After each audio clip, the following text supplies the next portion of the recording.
ओम श्री परमात्मे नमः। श्रीमद् भागवत गीता 8वां अध्याय। इस प्रकार भगवान के वचनों को न सुन समझकर अर्जुन बोले, हे पुरुषोत्तम,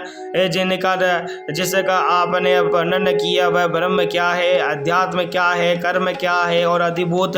नाम से क्या कहा गया है, अधिदेव नाम से क्या कहा जाता है। हे मधुसूदन, यहाँ अधियज्ञ कौन है और वे इस संसार शरीर में कैसे है और युक्त चित्त वाले पुरुषों द्वारा अंत समय में आप किस प्रकार जानने में आते हैं। इस प्रकार अर्जुन के प्रश्न पर श्री कृष्ण भगवान बोले, हे अर्जुन, परम अक्षर अर्थात जिसका कभी नाश नहीं हो ऐसा सच्चिदानंद घन परमात्मा तो ब्रह्म है और अपना स्वरूप अर्थात जीवात्मा अध्यात्म नाम से कहा जाता है तथा भूतों के भाव को उत्पन्न करने वाला शास्त्र विदित वेद यज्ञ दान और होम आदि के निमित्त जो द्रव्य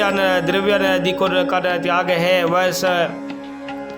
कर्म नाम से कहा जा गया है। उत्पत्ति विनाश धर्म वाले सब पदार्थ अधिभूत है और हिरण्यमय पुरुष अधिदेव है। और हे देहधारियों में श्रेष्ठ अर्जुन, इस शरीर में मैं वासुदेव ही विष्णु रूप से अधियज्ञ हूँ और जो पुरुष अंत काल में मेरे को ही स्मरण करता हुआ शरीर को त्याग कर दे जाता है वह मेरे साक्षात स्वरूप को प्राप्त होता है। इसमें कुछ भी संशय नहीं है। कारण है कि हे कुंती पुत्र अर्जुन, यह मनुष्य अंत काल में जिस भी भाव को स्मरण करता हुआ शरीर को त्यागता है उसको ये प्राप्त होता है, परंतु सदा उस ही भाव को चिंतन करता हुआ, क्योंकि सदा जिस भाव का चिंतन करता है अंत काल में वे प्राय उसी का स्मरण होता है। इसलिए हे अर्जुन, तू सब समय में निरंतर मेरा स्मरण कर और युद्ध भी कर। इस प्रकार मेरे अर्पण किए हुए मन बुद्धि से युक्त हुआ निसंदेह मेरे को ही प्राप्त होगा। हे पार्थ, यदि यह नियम है कि परमेश्वर के ध्यान के अभ्यास रूप योग के से युक्त अन्य तरफ न जानने वाला चित्त से निरंतर चिंतन करता हुआ पुरुष परम प्रकाश स्वरूप और दिव्य पुरुष को अर्थात परमेश्वर को ही प्राप्त होता है। इससे जो पुरुष सर्वज्ञ अनादि सबके नियंता सूक्ष्म से भी अति सूक्ष्म सबके धारण पोषण करने वाले अचिंतनीय रूप स्वरूप सूर्य के सदृश नित्य चेतन प्रकाश रूप अविद्या से अति परे शुद्ध सच्चिदानंद घन परमात्मा को स्मरण करता है, वह भक्ति युक्त पुरुष अंत काल में भी योग बल से प्रकृति के मध्य में प्राण को अच्छी प्रकार स्थापन करके फिर निश्चल मन से स्मरण करता हुआ उस दिव्य स्वरूप परम पुरुष परमात्मा को ही प्राप्त होता है। हे अर्जुन, वेद के जानने वाले विद्वान जिस सच्चिदानंद घन परम पद को ओंकार नाम से कहते हैं और आसक्ति रहित यत्नशील महात्मा जन जिसमें प्रवेश करते हैं तथा जिस परम पद को चाहने वाले ब्रह्मचर्य का आचरण करते हैं उस परम पद को तेरे लिए संक्षेप से कहूँगा। हे अर्जुन, सब इंद्रियों के द्वारों को रोककर अर्थात इंद्रियों को विषयों से हटाकर तथा मन को हृदय में स्थित करके और अपने प्राण को मस्तक में स्थापन करके योग धारा में स्थित हुआ जो पुरुष ओम ऐसे इस वाक्य इस एक अक्षर रूप ब्रह्म को उच्चारण करता हुआ और उसके अर्थ स्वरूप मेरे को निरंतर चिंतन करता हुआ शरीर को त्याग कर जाता है वह पुरुष परम गति को प्राप्त होता है। हे अर्जुन, जो पुरुष मेरे में अनन्य चित्त से स्थित हुआ सदा ही में निरंतर मेरे को स्मरण करता है वह उस निरंतर मन को मेरे में युक्त हुए योगी के लिए मैं सुलभ हूँ अर्थात सहज ही प्रकार प्राप्त हो जाता हूँ। वे परम सिद्धि को प्राप्त हुआ महात्मा जन मेरे को प्राप्त होकर दुख के स्थान रूप शरण भंगुर परम पूर्ण जन्म को नहीं प्राप्त होते हैं, क्योंकि हे अर्जुन, ब्रह्म लोक से लेकर सब लोग पुनरावृत्ति स्वभाव वाले अर्थात जिनको प्राप्त होकर पीछा संसार में आना न पड़े ऐसे हैं, परंतु हे कुंतीपुर, मेरे को प्राप्त होकर उसका पुनर्जन्म नहीं होता है, क्योंकि मैं कालातीत हूँ यह सबर ब्रह्मादि को के श्लोक काल करके अवधि वाले होने से अनित्य है। हे अर्जुन, ब्रह्मा कर को जो एक दिन है उसको 1000 चौकड़ी युग तक अवधि वाला और रात्रि को भी 1000 चौकड़ी युग तक अवधि वाला हुजूर पुरुष तत्व से नहीं जानते हैं, अर्थात काल करके अवधि वाला होने से ब्रह्म लोक को भी अनित्य जानते हैं। वे योगी जन काल के तत्व को न जानने वाले इसलिए वे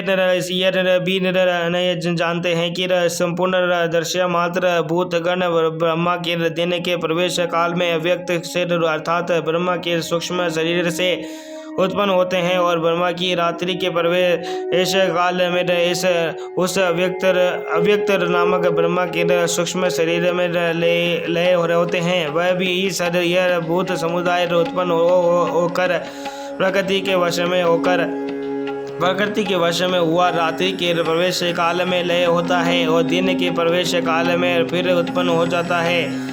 हे अर्जुन, इस प्रकार ब्रह्मा के 100 वर्ष पूर्ण होने से अपने लोक सहित ब्रह्मा भी शांत हो जाता है, परंतु उस व्यक्त से भी अति परे दूसरा अर्थात विलक्षण जो सनातन अव्यक्त भाव है वह सच्चिदानंद परम पूर्ण परमात्मा शब्द भूतों के नष्ट होने पर भी नहीं नष्ट होता है। जो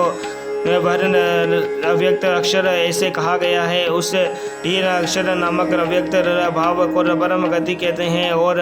तथा जिस सनातन अव्यक्त भाव को प्राप्त होकर मनुष्य पीछे नहीं आते हैं वह मेरा परम धाम है। और यह अर्जुन प्रार्थ जिस परमात्मा के अंतर्गत सर्वभूप है और जिस सच्चिदानंद परमात्मा से यह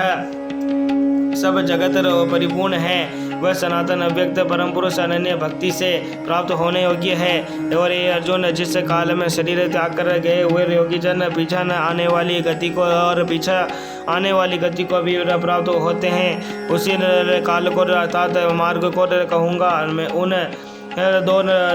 दो प्रकार के मार्गों में से जिस मार्ग में ज्योति में अग्नि अभिमानी देवता और दिन का अभिमानी देवता है और शुक्ल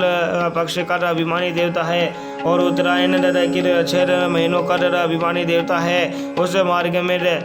बढ़कर गए हुए ब्रह्मवेत्ता अर्थात परमेश्वर की उपासना से परमेश्वर को परोक्ष के भाव से जानने वाले योगी जन आप उपरोक्त देवताओं को द्वारा कर्म से ले गए हुए ब्रह्म को प्राप्त हुए रहे, जिससे मार्ग में